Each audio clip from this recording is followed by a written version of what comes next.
So create a new pipeline. Now when we create a new pipeline, we have two ways of doing it in Azure repos. Modern and more sophisticated way of doing that is using YAML file. But I'm doing it right now for demo purpose using Classic Editor. Comparatively, it's easy.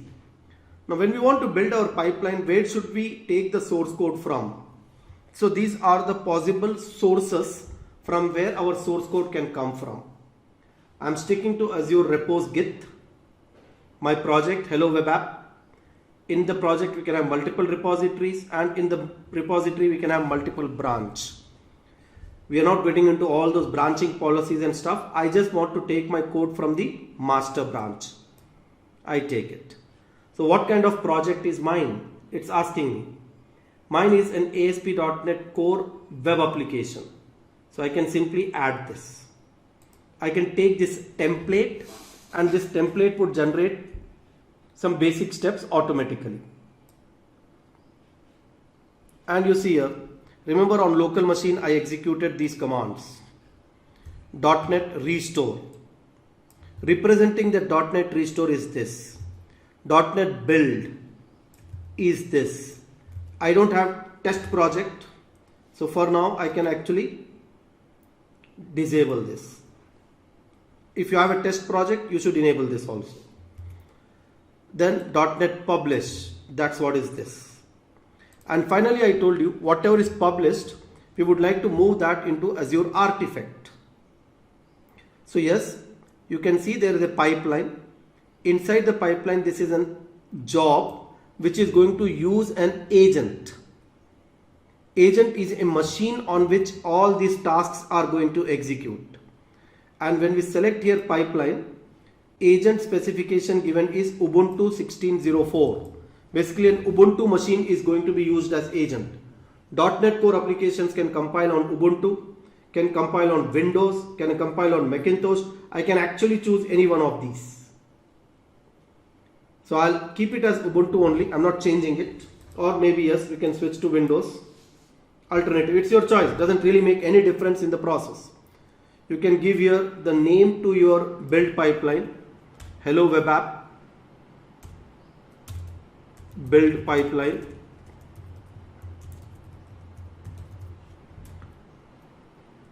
Azure Pipe. And whenever you want to use Microsoft hosted, we should use Azure Pipeline.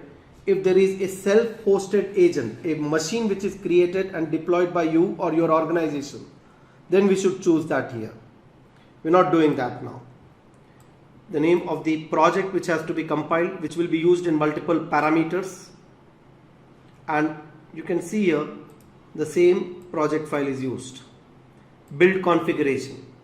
I wrote, if you remember, configuration release. But here it's a variable. And the value of that variable can come from here. Build configuration release. And then publish, also release. What is important is at the time of publish, the output directory where the content is published is called as artifact staging directory. And the publish artifact is actually responsible for reading the content from artifact staging directory and publishing into an artifact called as drop. Drop is an artifact which is created. So the end result of this pipeline is under drop artifact, we are going to have the published output of our project.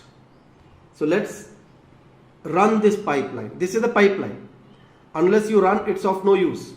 So I'll do here save and queue. Why queue? We cannot run the pipeline directly. We can only request for execution.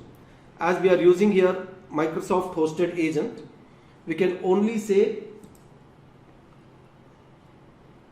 put it in the queue, and whenever the agent becomes available, it's going to start. So I'll go back now and see that the pipeline has started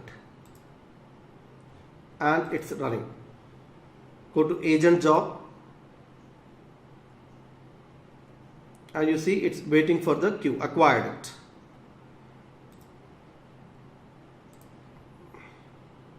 There are three variables: release, anytime, false. Whenever it gets the agent, this process is going to start. and the result of completion of the agent job would be an artifact, which will be shown to us as a link, and we can use that. So let's wait, because sometimes the agent is acquired very fast and sometimes it takes little time, max a minute. But yes, in the meantime, as it is happening, this is what I have done. I have created a build pipeline, and in the build pipeline I have tasks for all this, and we are actually interested in looking at the output from published artifact. And you see the pipeline has started, checkout has performed, restore command is executing, build command will execute after that. See all the things what happened on my local machine, same things are happening here. This all commands are running on an agent machine. It's a Microsoft hosted agent. We are only, hosted agent is provisioned for us, and when this pipeline ends, the agent is destroyed, deprovisioned, and the content is available in artifact. And you can see the artifact here. One artifact is generated. Click. Drop is the name of the artifact I showed you earlier, and we have the zip file. We can download this. This is precisely the build output which we have seen locally. Exactly same thing I have shown to you on my local machine earlier. So the whole process is automated. The complete build is automated. Of course, in real time we are going to do lot of additional things. We might do unit testing. We might do code coverage testing. We might do vulnerability test. We might do licensing test.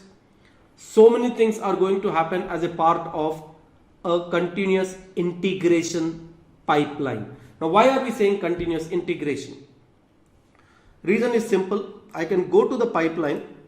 I can configure the pipeline in such a way that I can select the pipeline, edit, and I'll go to the pipeline and configure it in such a way that it automatically gets triggered as soon as my source code is edited and committed to the repo.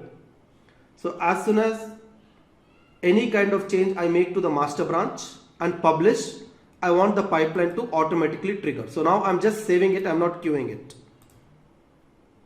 I've enabled continuous integration. And now what I'm going to do is keep this pipeline view.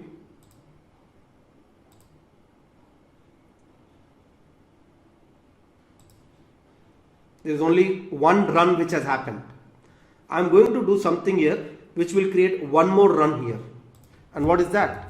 Let's say I go to Visual Studio Code, edit my source code. For simplicity, I'll just change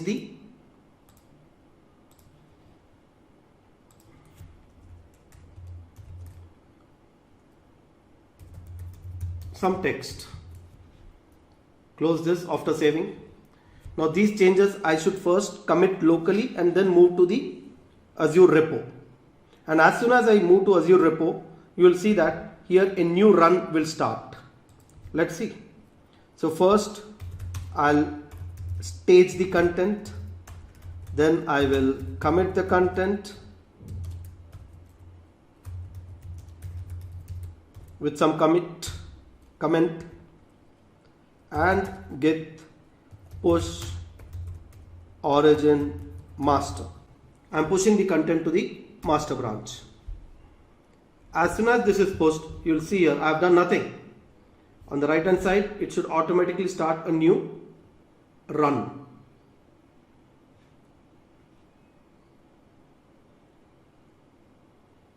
See, it has come. I did nothing.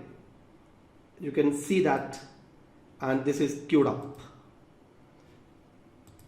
So this is continuous process. You only need to commit the changes to local and push the changes to the